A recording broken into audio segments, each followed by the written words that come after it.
Also so ist die Flasche angekommen. Die Flasche ist aufgebläht. Also ich weiß nicht, was da drin ist. Auf jeden Fall zeigt die Katze null Reaktion auf Katzenminze und deshalb werde ich einfach diese Flasche so wie sie ist entsorgen. Ja, die ist richtig aufgebläht und krumm. Na, ich weiß nicht, ob sie der Fahrer vorne in der Scheibe hat liegen gehabt oder was, keine Ahnung. Für mich sieht auch die Banderole drauf wie nicht dazugehörig. Also, wie gesagt, ich entsorge es einfach. Wegen den 10 Euro jetzt so einen Aufriss zu machen mit der Hin- und Her-Schickerei. Schön wär's, wenn ich mein Geld wieder kriegen würde. Aber das Ding nehme ich und schmeiße es einfach in die Mülltonne. Trotzdem danke.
Dein Ernst?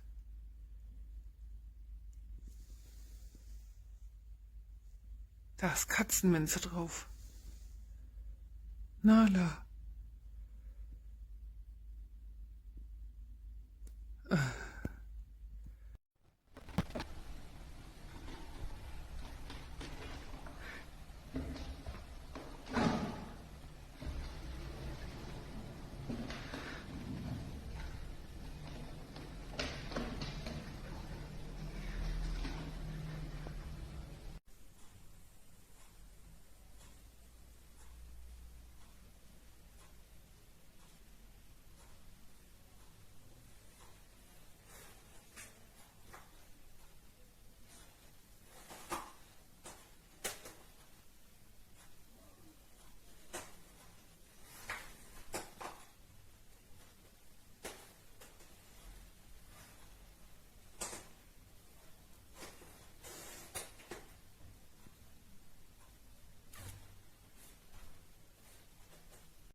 Eieiei.